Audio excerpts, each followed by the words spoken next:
So in the last video, we introduced the idea of work as force times the displacement. And what we're going to do now is we're going to tie that into energy and how work is related to energy through the work-energy theorem. And so just to review, work we defined as the force or the parallel force times the displacement.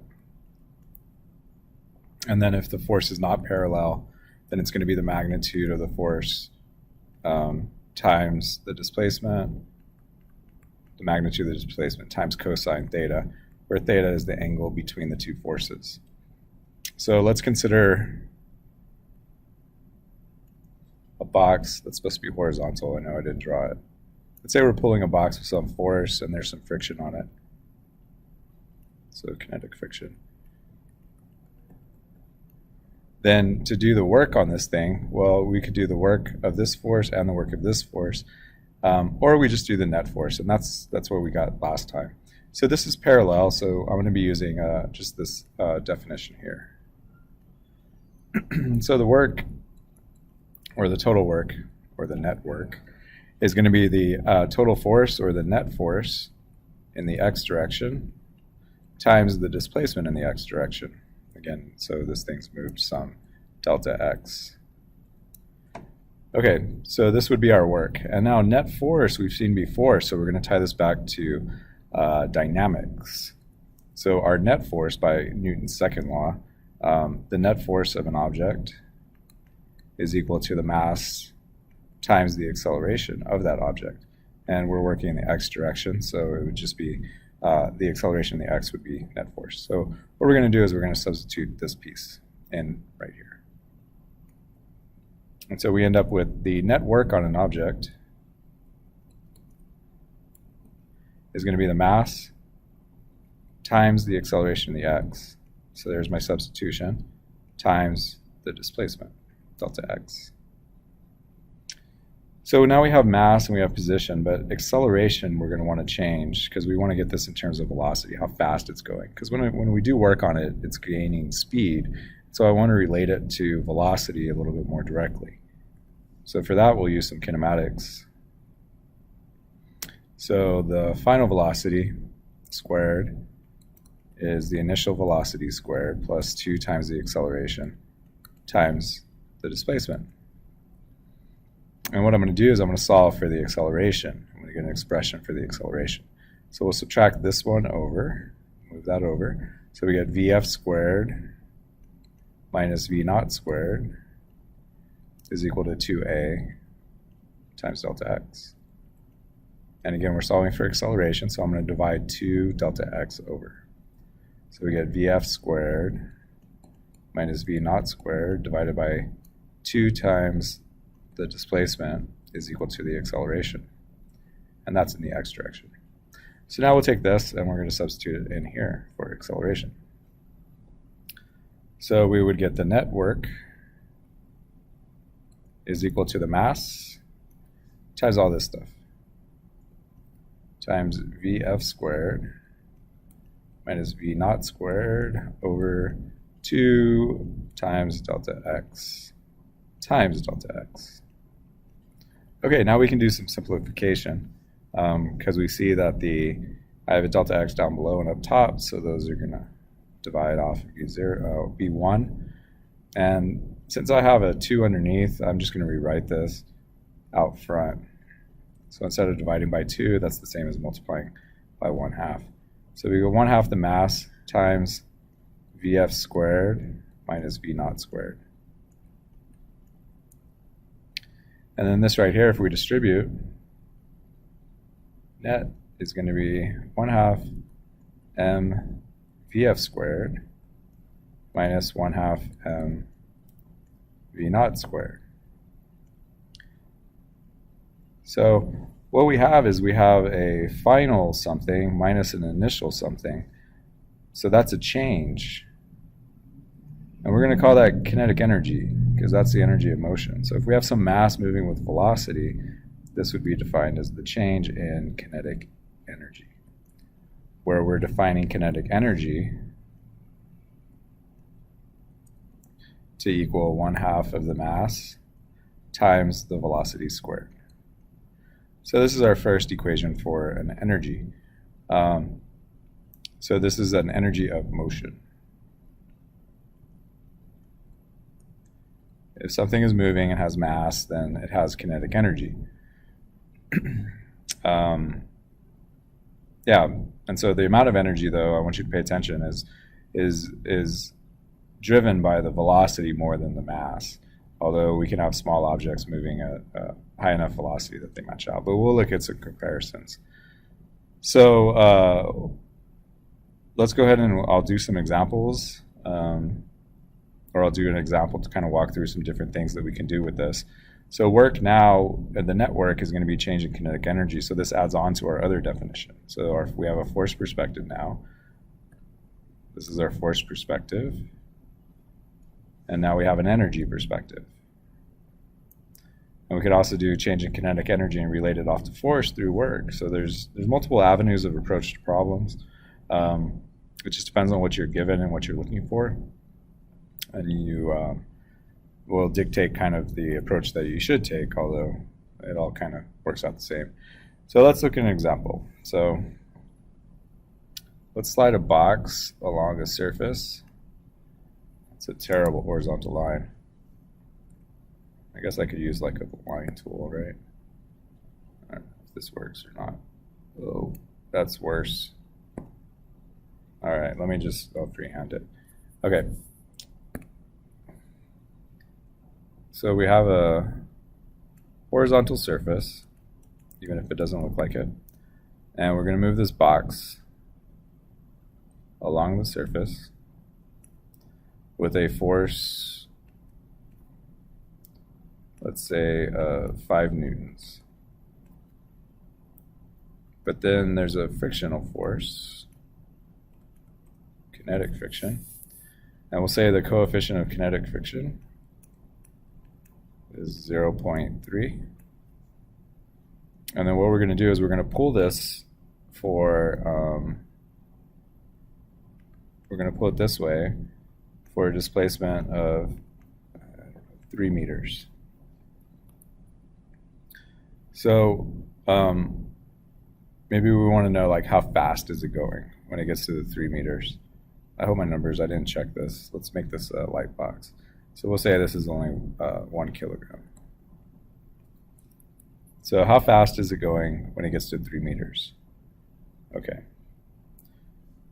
So what we'll do is we'll use our work energy. So the total work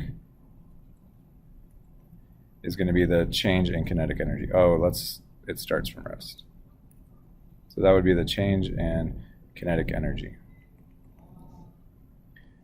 Well, net work is also equal to the force. Well, the net work is equal to the net force times the displacement. So since they're both equal to the net work, then I know that the change in kinetic energy is equal to the net force times the displacement. So my change in kinetic energy, it starts with nothing, so it's going to be kinetic energy final minus kinetic energy initial. I'll just write it out so you can see. Times, I'm going to write it with a sigma, times delta x, and that's the net force in the x direction. There's no kinetic energy to begin with, because it has no velocity. So kinetic energy final, the final kinetic energy, would be the net force in the x direction. So the net force in the x direction is going to be this force minus the kinetic friction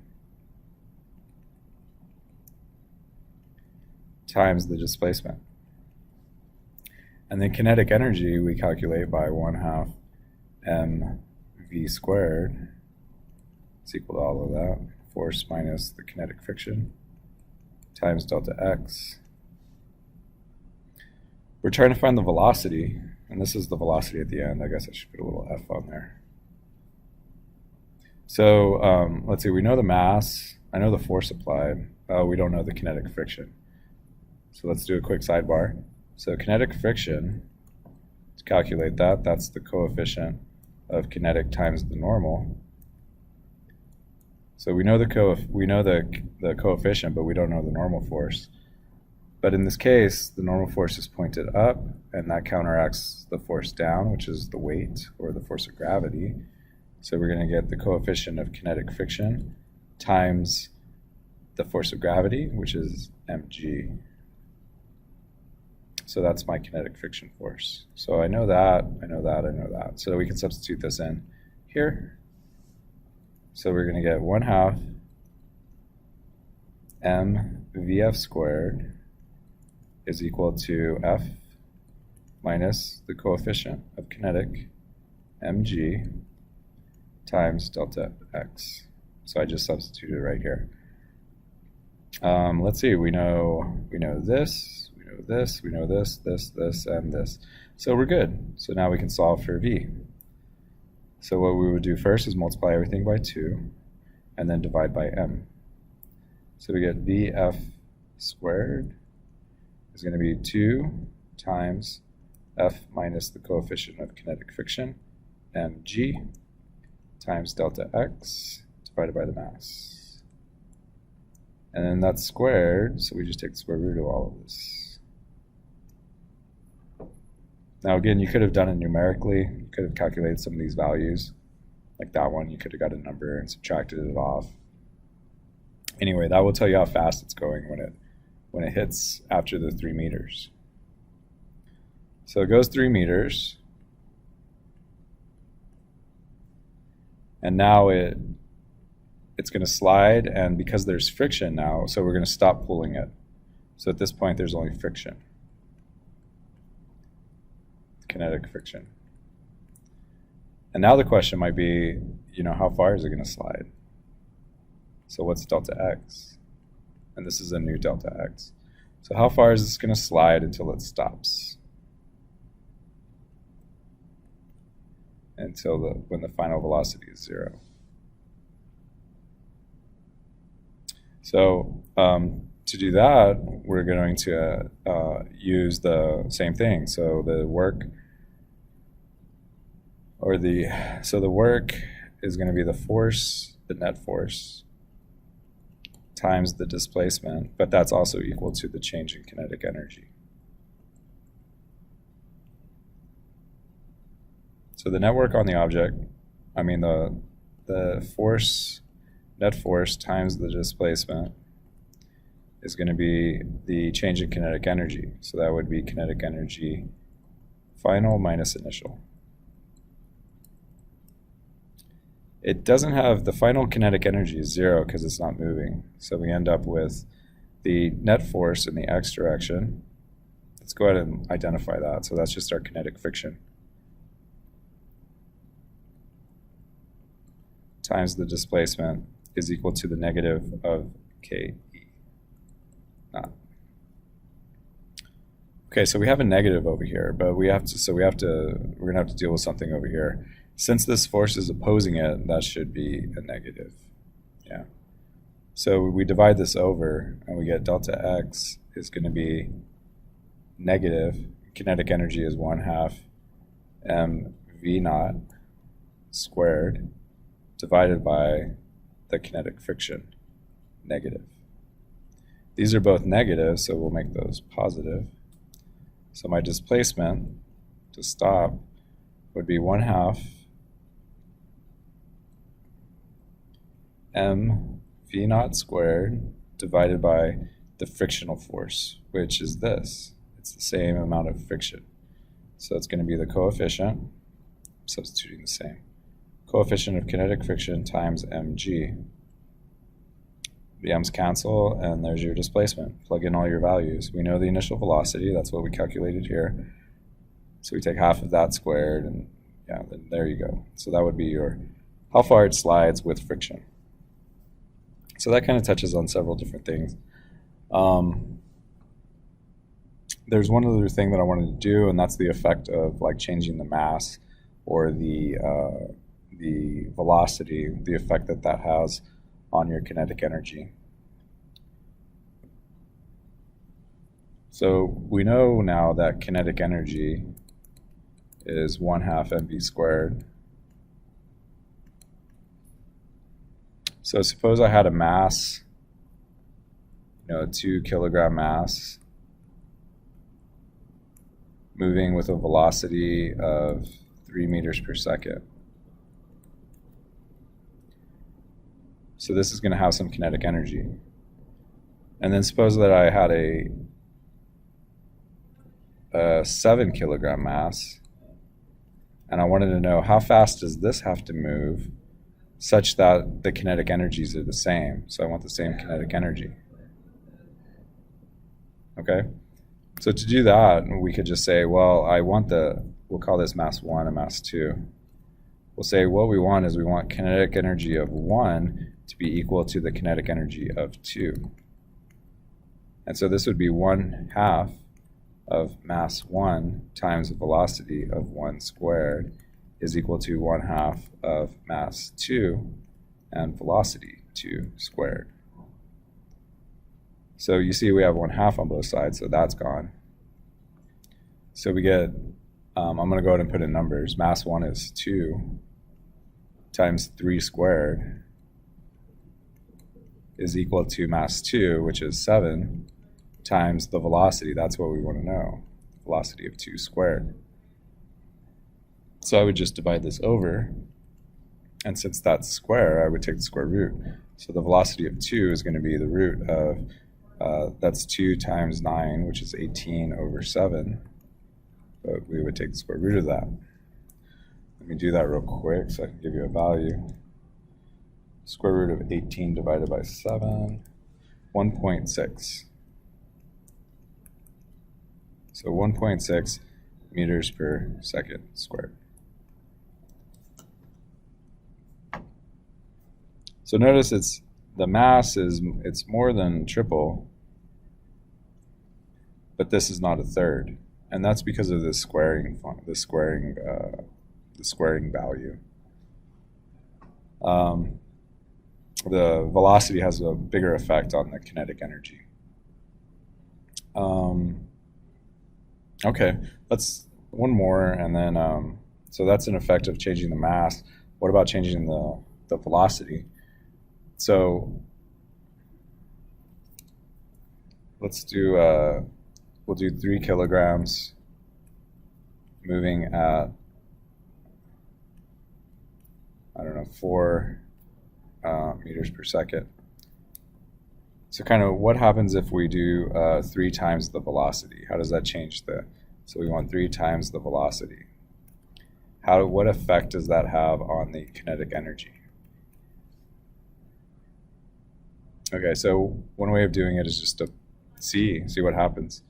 So if I do 3 times the velocity, then what I'm going to do is I'm going to compare 3 kilograms moving at 12 meters per second.